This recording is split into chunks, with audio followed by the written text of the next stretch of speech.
오늘 말씀은 역대하 3장, 역대하 2장입니다. 역대하 2장. 솔로몬의 성전 건축 준비를 기록하고 있는 장입니다. 성전 건축을 위해서 솔로몬이 지금까지 건축해 본 것이 없고 처음 하는 것이고 또 굉장히 중요하고 굉장히 의미가 깊기 때문에 다윗이 성전 건축하고 싶어도 하지 말라고 그래서 못하고, 그래서 많은 준비를 했죠. 그 많은 준비를 했음에도 불구하고 솔로몬이 또 준비를 하고 또 협조자를 구하고 또 두라 왕 히람에게 보내서 그 아주 일질 잘하는 아주 전문가를 불러오게 하고, 또 벌목할 때도 그쪽에는 이제 벌목이라든지 무역이 발달된 지역이니까 가서 보내서 같이 협력해서 협조해서 또 벌목해 오고 다 준비해 놓은 것을 준비하고 또 일할 사람들 다 준비하고 이렇게 해서 성전을 건축하는 그런 모습을 보이죠. 뭐 어차피 하나님도 사시는데 뭐 아무런 준비 없이 그냥 딱 믿음이야. 믿음이 부족해. 하나도 준비도 안 하고 그냥 덜컥 시작해가지고 그렇게 성전 건축하는 게 아니라는 얘기예요. 물론 우리가 예배당 건축하는 거랑 성전 건축하는 거 자꾸 이렇게 똑같이 해가지고 뭐 그것을 이제 동일화 시켜가지고 얘기하는 경우가 많은데 동일화 시킬 수는 없죠. 근데 건축물을 건축하고 짓는다는 의미에서는 뭐 같은 면이 있죠. 그래서 충분히 준비하고 충분히 예비하고 재료를 다 준비한 상태에서 이렇게 시작해야 그게 온전하게 크고 화려하고 크고 솔로몬이 표현했던 것처럼 크고 화려하다고 했는데 크고 화려하게 또 예상대로 아름답게 이렇게 지어질 수 있는 것이지 아무런 준비도 없고 계획도 없고 설계도도 없고 그냥 무작정 지으면 돼. 이건 정말로 잘못된 모습이고, 지난번에 얘기했던 것처럼 10억 가지고 저번 건 10억 가지고 100억짜리 건물 짓는다는 게 어떻게 그거 말이 되냐는 거죠. 그걸 믿음이라고 그러면 안 되죠. 정말로 하나님께서 하라고 하신 거였으면은 그렇게 100억짜리 건물을 하나님께서 지으라고 하셨으면은 100억을 미리 다 준비해 놓죠. 부도나게 안 하죠. 그리고 그 짓는 그 목사님을 중심으로 해가지고 다 그 사람들이 협조된 상태가 돼야 해봅시다 해야 되는 거죠. 그런데 아무 때나 가서 하나님의 뜻이다, 하나님의 일이다 이렇게 갖다 붙인다는 거예요. 자기에게 조금 마음에 들고 또 될 것 같으면은 그건 하나님 뜻이고 하나님께서 보내신 사람이라고 이렇게 칭찬하다가 조금 뭔가 안 맞으면은 저거는 또 일루미나티 그 어디 앞잡이고 금방 이랬다 하는 그런 경우들이 너무 많다는 거예요. 그래서 그게 얼마나 잘못되고 왜곡된 신앙이라는 것을 이렇게 보여주는 것인데, 그 솔로몬이 짓고 있는 성전은 굉장히 상징성이 크죠. 평화의 왕이 솔로몬이고 또 솔로몬이 예수님을 상징하기도 하고, 이 성전이 예수님을 상징하는 거예요. 예수님은 내 몸된 성전이라고 했으니까. 그래서 이 성전을 왜 짓냐?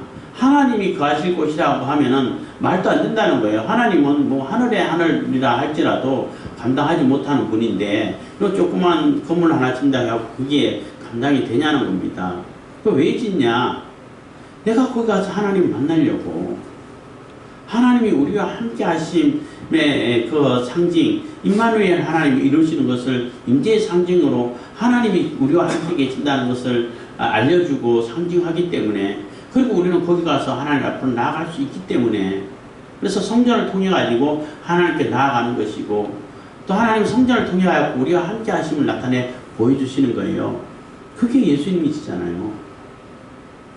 그렇기 때문에 아주 철저하게 준비하고, 다윗이 많이 준비했지만 거기에 더 준비하고, 또 각 분야별로 다 전문가를 또 섭외를 하고, 심지어는 두로왕 이방인들까지 거기에 더 이제 뭐 건물하고 이렇게 조각하고 하는 이런 더 전문가가 있으니까 전문가를 불러가지고 같이 사역을 하게 하는 겁니다.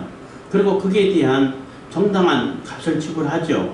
그 두로 지역에는 이게 식량이 부족해. 이게 농사질 땅이 좋기 때문에 무역을 해갖고 돈은 많은데 먹을 식량이 부족해. 그래서 식량을 사야 되는데 그거 나무 해서 주고 또 이렇게 일을 해주고 하면은 거기에 대한 값으로 식량을 주겠다는 거예요. 그러니까 두로왕도 뭐 손해볼 장사는 아니죠.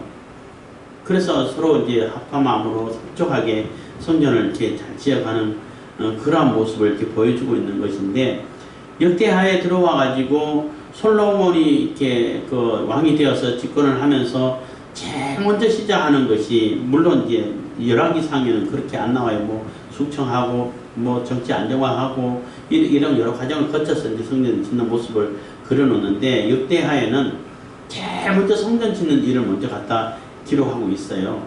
그 얘기는 뭐냐면은 성전을 중심으로, 하나님 중심으로 이렇게 모든 일이 운영되고 나라가 경영되어 갈 때에, 그럴 때 하나님께서 함께 해주시고 지혜도 허락해 주시고 또 부도 허락해 주시고 명예도 주시고 이렇게 풍성해진다는 거예요. 부강해지고 풍성해진다는 거예요. 그래서 그 포로로 잡혀갔다 포로 귀환돼 가지고 이제 다시 재건을 해야 되고 다시 나라를 세우고 민족을 세워가야 되는 그러한 상황에서 이제 뭐 우리 할 수 있냐, 정체성도 뭐 하나님 떠나버리신 거 아닐까, 정체성도 애매한 상태가 되고, 이러해서 실망하고 있는 그 이스라엘 백성들에게 에스라가 하나님 중심으로, 하나님 성전 중심으로, 하나님 말씀 중심으로, 하나님 중심으로 이렇게 모든 일을 해갈 때에 다시 이러한 영예를 찾을 수 있다는 겁니다. 그래서 모든 일의 중심이 가장 우선이고 가장 중심이 하나님 중심이 되고 성전 중심으로 되어 간다는 것을 보여주기 위해서 성전 건축하는 일들을 가장 먼저 이렇게 기록을 하고 있는 것입니다. 그래서 오늘 2장은 어떻게 준비를 하고 또 성전 건축하기 위해 가지고 또 뭐 전문가를 섭외하고 또 일꾼들을 모으고 해가는 모습을 보이죠. 그리고 이 일꾼들을 모아가는 모습을 볼 때는 굉장히 큰 규모죠. 뭐 몇십만 명이 되고 하는데, 만약에 다윗이 전쟁하는 가운데 이런 일을 한다고 하면 제대로 할 수 있을까요? 제대로 못해요. 전쟁하기도 바쁜데. 그래서 한 곳에 집중할 수 있으려면 전쟁 상황이 완전히 끝나고 더 이상 예루살렘, 이스라엘을 침범할 생각조차를 못하게 만들고, 그래서 그 억지력이라고 그러죠. 전쟁에 대한 억지력이 있어서 다윗이 다스리는 이스라엘을 쳐들어갔다가는 연합하고 연합군 만들어가지고 뭐 엄청나게 많이 쳐들어가도 다 그냥 패하고 다 점령당하고, 이런 것을 보고 다윗의 이름만 들어도 이제 벌벌 떨고, 그냥 이름만 들어도 아예 그냥 싸울 의지가 없어서 그냥 한국하고 조금 바치겠습니다. 이런 정도가 된 상태에서 성전을 지을 때 방해하는 존재가 없다는 거예요.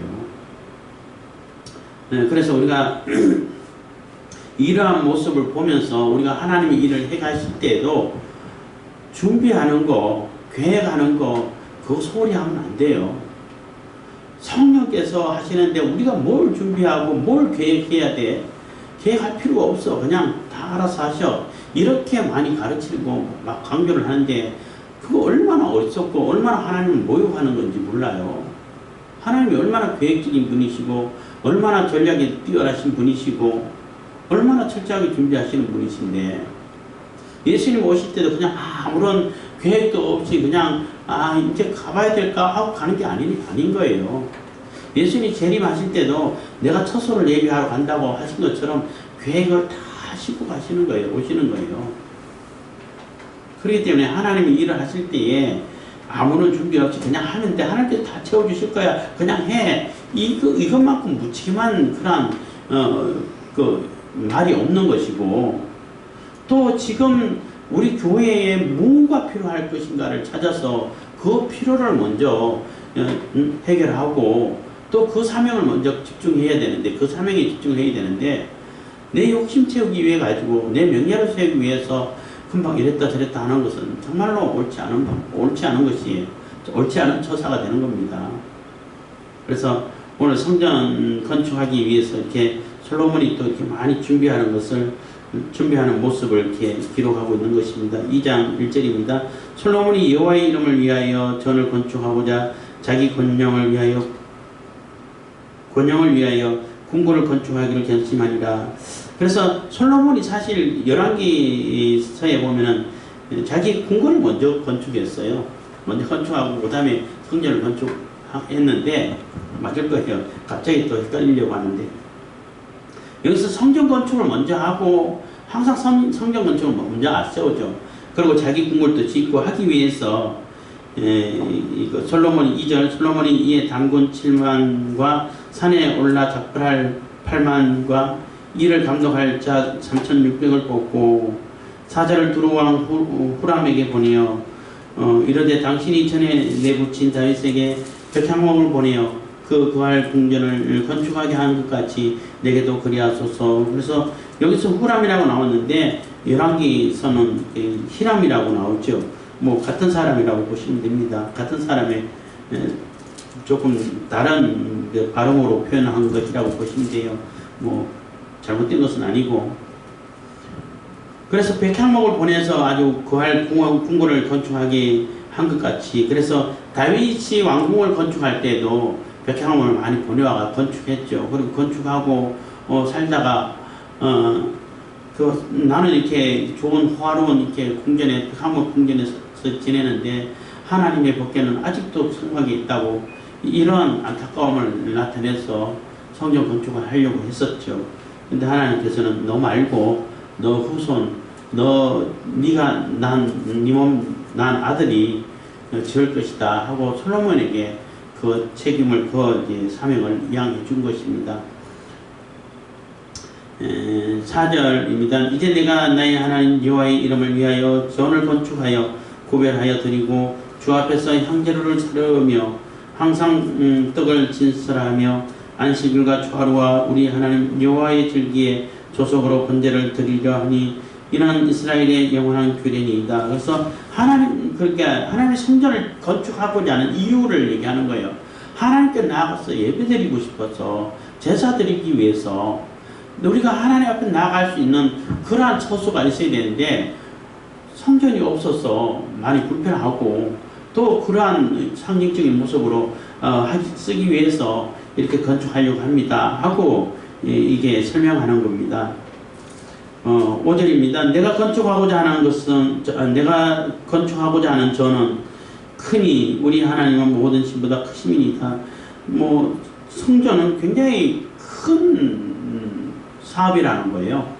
왜? 하나님께 크시기 때문에. 뭐 규모가 크다라는 얘기도 되겠지만은, 물론 규모도 크겠지만은 그 의미가 너무너무 크다는 거예요. 그 의미라든지 상징이라든지 거기 거룩성이라든지 거기에 대하여 그 하나님의 성전에 대한 거기에 한 우리가 마음가짐이라든지 이것은 함부로 할 수 있는 게 아니라는 거예요. 그렇기 때문에 너무나 크고 너무나 조심스러울 수밖에 없다는 겁니다. 그렇기 때문에 다윗이 많이 준비해놨지만은 그래도 더 준비해야 되고, 더 전문가를 불러서 같이 모든 이렇게 그 백성이, 이스라엘 백성뿐만 아니라 이방인들까지 다 협력해서 같이 지어가야 할 그런 성전이라는 것을 이게 설명하고 있는 것입니다. 6절입니다. 누가 능히 하나님을 위하여 전을 건축하리요. 하늘과 하늘들의 하늘이라 또 주를 용납지 못하거든. 내가 누구간데 어찌 능히 위하여 전을 건축하리요. 그 앞에 분양하려 할 따름이니이다. 그래서 하나님이 거하시기 위한 장소는 아니라는 거죠. 하나님이 거하시고자 하는, 거기서 하나님 털을 잡고 계시려고 하는 그러한 장소는 뭐 말도 안 된다는 겁니다. 하늘과 하늘들의 하늘이라, 하늘과 하늘들의 하늘이라 또 했는데, 뭐 하늘이 많죠. 하늘들 뭐 했는데, 뭐 늘 자주 얘기합니다. 뭐 새들이 나르는 하늘, 그게 첫째 하늘이고 그 대기권을 얘기하는 겁니다. 뭐 비행기도 나르고 대기권을 얘기하는 것이고, 별들이 해, 달, 별들이 가는 하늘, 그거는 이제 우주를 얘기하는 거죠. 우주가 이 당시에는 우주가 얼마나 큰지 상상을 못했을지도 모르겠는데 지금은 우주가 뭐 어마어마하죠. 인간으로서는 우주의 그 끝이 범위가 얼마나 되는지 측량조차도 못할 정도로 크고 넓어요. 그게 우주예요. 근데 하나님은 그보다 더 넓으시죠. 더 넓고 크시죠. 그 위에 하늘일과 하나님이 계시고 천사들이 있고 하는 곳이 바로 삼층 하늘이라고 말하는데, 그 모든 하늘을 다 합쳐도 하나님이 거하실 만한 그런 공간으로서는, 처소로서는 부족하다는 겁니다. 그만큼 하나님이 크시다는 거죠.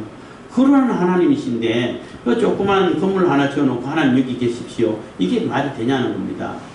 그러니까 이름을 두시기 위해서, 상징을 두시기 위해서, 하나님이 우리와 함께 하신다는 것을 나타내 보이시기 위해서 이게 짓는 것이고, 거기서 어쨌든 뭐 아무리 하나님 크시다 할지라도 우리가 뭐 눈으로 이렇게 뭐 예물을 가지고 재물을 가지고 하나님께 나갈 수 있는 뭐 처소가 없잖아요.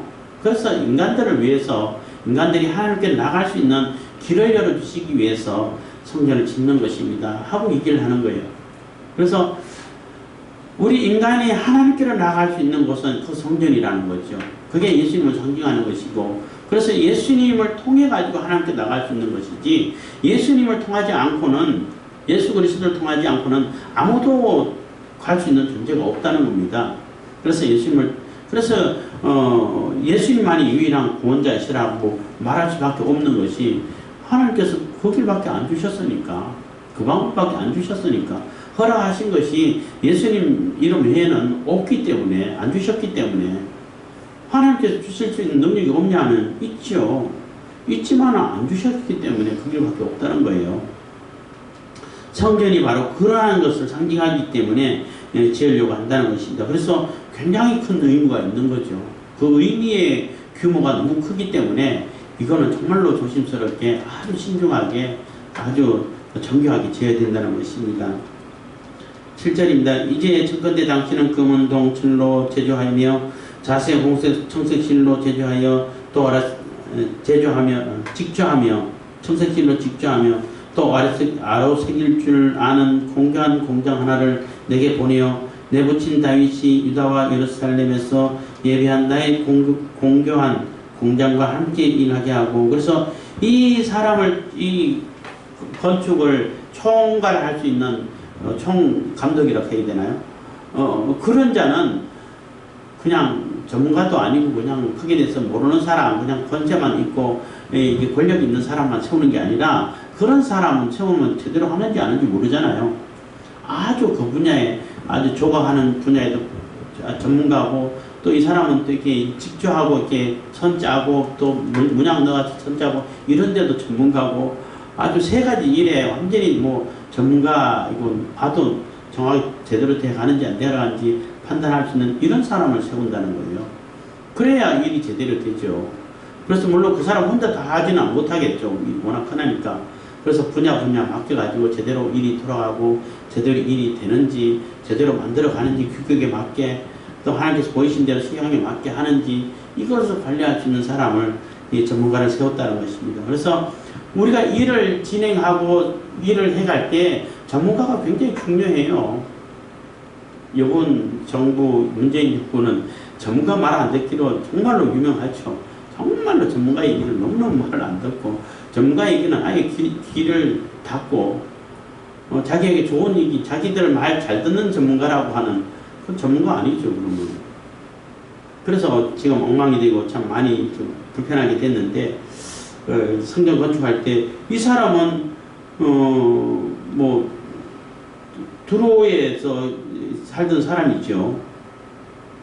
그런 사람을 이렇게, 그런 사람이라 할지라도 전문가라서 이렇게 초빙해 와가지고 짓게 했다는 것입니다. 8절, 또 레바논 백향목과 잣나무와 백단목을 내게로 보내소서. 내가 알거니와 당신의 종은 레바논에서 벌목을 잘 하나니 내 종이 당신의 종을 도울지라. 그래서 벌목 전문가도 거기 있다는 거예요.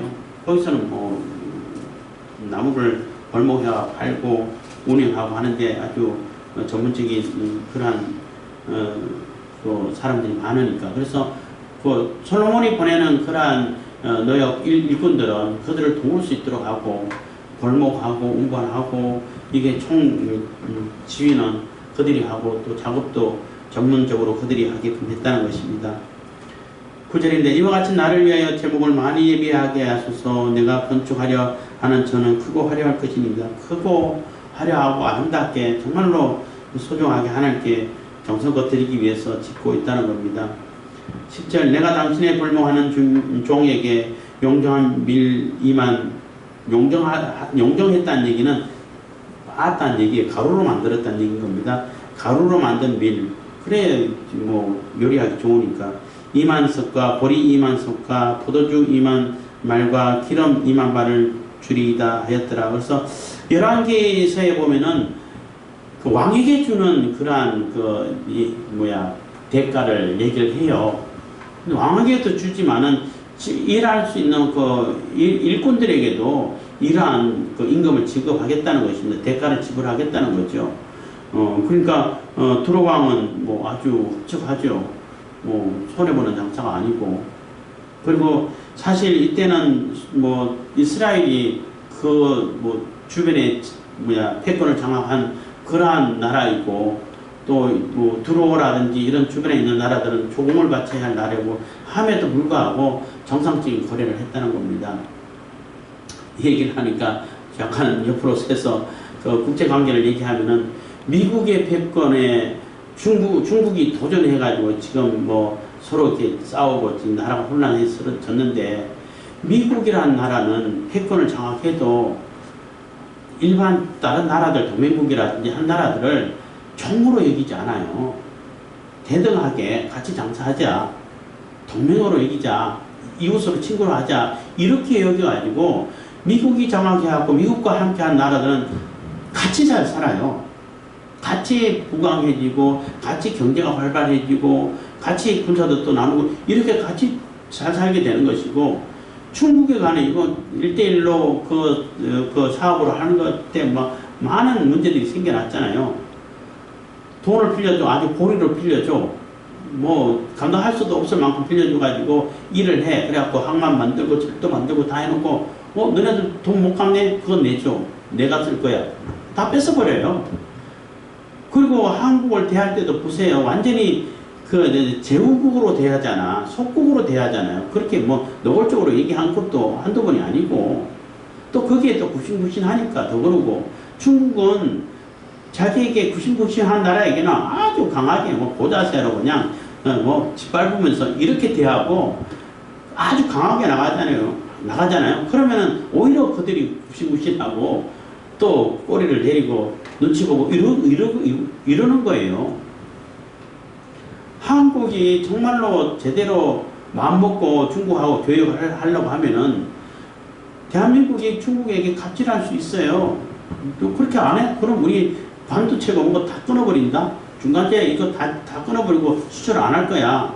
너네들하고 다 끊어버리고 교류 다 끊어버리고 미국하고 한다? 그러면은 싹싹싹 빌어요. 왜냐하면 그러면 중국 망하거든. 완제품을 만들어가지고 중국에 파는 게 얼마 없어요. 우리나라에서 나는 것을 아주 중요한 부품을 사가지고 그들이 완제품 만들어서 미국에 팔지. 차라리 우리가 완제품 만들어서 미국 파는 게 더 낫지 않나요? 그렇게 하면은 중국이 정말로 무너질 정도로, 굉장히 치명타를 입을 정도로 우리가 주도권을 갖고 있어요.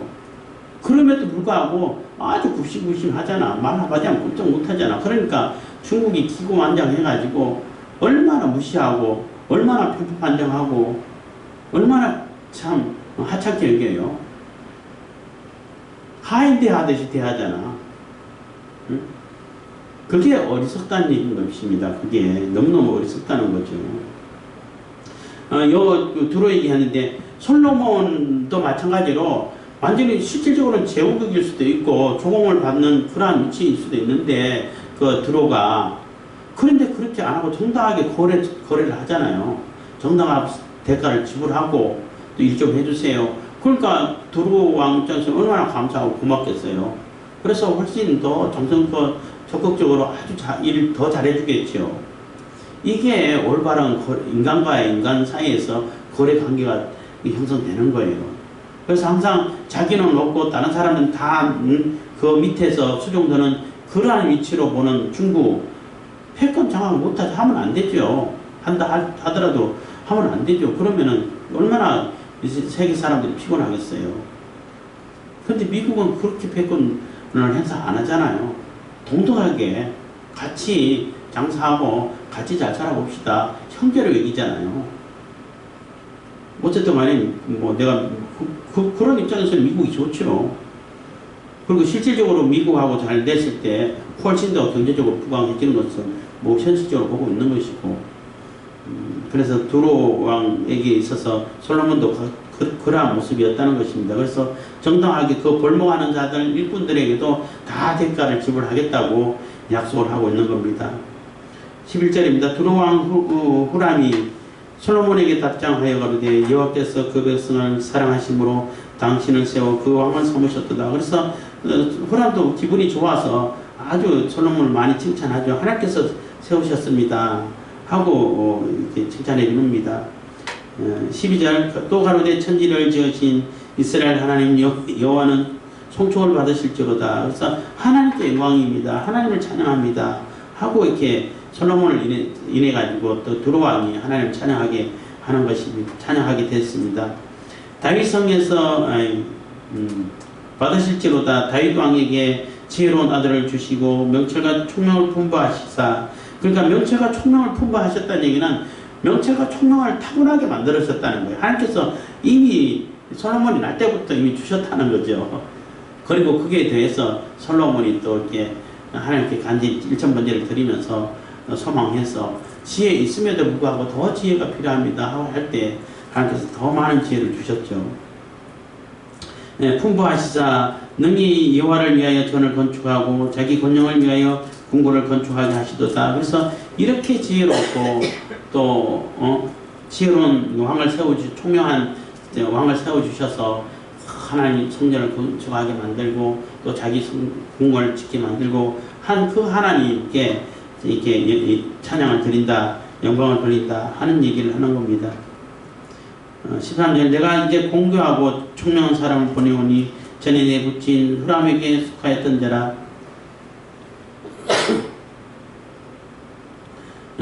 이 사람은 단의 여자 중 한 여인의 아들이요 그 아비는 두로 사람이라. 능히 그 은동철과 돌과 나무와 자색, 청색, 홍색 실과 가는 배로 일을 잘하며 또 모든 아로새기는 일에 익숙하고 또 기묘한 식양에 능한 자니 당신의 공도한 공장과 당신의 부친 내 주 다윗의 공도한 공장과 함께 일하게 하소서. 그래서 지금 이거 누가 얘기하는 거예요? 갑자기 이 얘기하는 주체가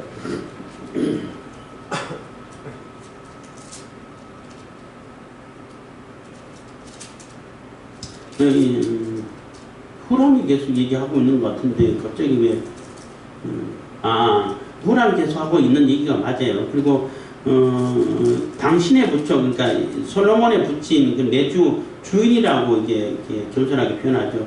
다윗의 공고한 공장과 함께 일하게 하소서. 그래서 다윗을 주인으로 모시고 또 이렇게 상국으로 모시고 있는 이러한 표현을 하고 있는 것입니다. 그리고 이제 이 보내는 이 기술자들은 또 뭐 이스라엘하고 전혀 무관한 사람이 아니고 이스라엘의 지파의 여인 중에 두로 사람이랑 결혼해서 그 사이에서 난 사람이라고 얘기를 하는 겁니다. 15절 내 주에 말씀하신 밀과 보리와 기름과 포도주는 주의 종들에게 보내소서. 우리가 레바논에서 당신의 쓰실 만큼 볼목하여 때를 엮고 바다에 띄워 여호와로 보내리니 당신은 수운하여 예루살렘으로 올리소서 하였더라. 그래서 해가지고 바다를 통해가지고 이렇게 운반할 수 있도록 해주겠다는 것입니다. 그래서 후람도 뭐 후람이라고 하고 히람이라고 하는데 아주 흡족한 마음으로 이게 같이 도울 수 있게끔 하고 또 솔로몬도 아주 이렇게 전문가를 얻어서 이게 성전을 잘 짓게 됐다는 것입니다. 17절 전에 솔로몬의 부친 다윗이 이스라엘 땅에 거한 이방 사람을 조사하였더니 이제 솔로몬이 다시 조사하며 모두 15만 3,600인이라 그 중에 7만인은 담군이 되게 하고 하였고 8만인은 산에서 골목하게 하였고 3,600인은 감독을 삼아 백성들에게 일을 시키게 하였더라. 그래서 주로 이렇게 일을 하고 또 노역으로 하는 그러한 일들은 그 이스라엘 중에서 하는 그 이방인들을 주로 뽑아가지고 일을 시켰다는 거예요. 그런 사람이 15만 3,600명이라고 하는데 어쨌든 간에 이렇게 준비하고 사람들도 준비하고 이방 왕 주변 지금 이웃 왕에게 협조를 구하고 전문가를 구해서 이렇게 하나님의 성전을 지었는데 아주 철저하고 또 세심하게 이렇게 준비하는 모습을 이렇게 보여주고 있는 것입니다. 그래서 3장 그리고 나서 이제 3장에는 실질적으로 성전을 건축하는 그러한 모습을 이렇게 기록하고 있는 것입니다. 그래서 우리가 하나님 일을 할 때에 정말 준비를 잘 해야 돼요. 지난번에도 얘기했지만은 이게 하나님 뜻이고 하나님께서 하게 하신 것입니다 라고 얘기하려고 그러면은 전에 있던 그 교회 새로 부임하신 목사님 담임을 맡으신 목사님 유 목사님 계신데 그분이 예배당에 또 일을 하는 데 있어가지고 밑에 지하에 철거하고 다시 이제 꾸미고 할 때에 인테리어하고 할 때에 많은 돈이 드는데 다른 사람은 그만 최소한 2억은 들어야 되고 3억까지 얘기하는 사람이 있고 한데 목사님은 1억이면 된다라고 하니까 사람들이 다 불가능하다 이렇게 했는데 이거 하나님께서 하라고 하셨다 라고 해서 사람들은 이해를 못했죠. 근데 그 목사님은 입장에서는 어떤 입장이었냐면 다 발품을 팔아서 다 알아보고 찾고 협조할 사람 찾고 해가지고 실질적으로 얼마 해주겠다고 해가지고 계산하니까 1억이나 1억 조금 넘는다든지 요 정도의 계산이 나온 거예요. 그래서 그분은 이거 다 하나님께서 붙여주신 사람이다. 하나님께서 하시는 일이다. 할 수 있다. 라고 얘기할 때 그게 그럴 때 하나님의 일이라고 말할 수 있는 것이지 아무것도 안 알아보고 생각도 안 해보고 계획도 안 하고 저 사람이 이렇게 했으니까 나도 이렇게 할 거야. 할 수 있을 거야. 하나님께서 하라고 저 사람도 했는데 나도 할 수 있을 거야. 하나님의 뜻이야. 이렇게 하면은 그게 되겠냐는 거예요. 안 돼요. 하나님을 욕되게 하는 겁니다. 그거는. 그래서 좀 전에 말했던 그 유 목사님이라는 분처럼 다 알아보고 다 확보하고 다 준비되고 협조를 얻은 상태에서 그래서 실행해 갈 때에 이게 다 하나님께서 해주신 거 아닙니까? 어떻게 우리가 이렇게 가능하겠습니까? 하나님께서 다 붙여주시고 또 보내주시고 또 알게 해주시고 또 방법을 찾게 만들어주시고 이렇게 하셨다는 거예요. 그럴 때 하나님의 뜻이라고 말할 수 있는 것이지 그냥 내 10억이 있는데 하나님 뜻이야 100억짜리 건물 지을 수 있어. 그거는 오만이고 하나님을 욕되게 하는 겁니다. 그래서 얼마나 많은 교회들을 힘들게 만들고 교회를 욕되게 만들었습니까? 그래서 우리가 하나님의 일을 해갈 때도 모든 사람들이 다 참여할 수 있게끔 해야 되고 모든 사람들에게 협조를 부탁하고 주변에 있는 사람들, 이웃 사람들에게도 오히려 협조하고 같이 기쁨으로 참여할 수 있는 이러한 모습으로 지어야 되겠지만은 뿐만 아니라 거기에 대한 정당한 일꾼들이라든지 일할 때 정당한 값도 지불할 수 있는 능력을 갖춰야 된다는 거예요. 그러고 일을 해야지 하나님 일이니까 너 무조건 은혜야, 봉사야 이렇게 해가지고는 아무것도 할 수 없다. 오히려 아름답고 큰 일을 하나님 일을 오히려 사람들에게 하나님께 불평하게 만들고 하나님을 욕되게 하는 일밖에 안 된다는 겁니다. 그러한 인식을 가지고 무슨 일을 할 수 있는 그러한 저와 여러분들 다 되기를 바라겠습니다. 기도하겠습니다.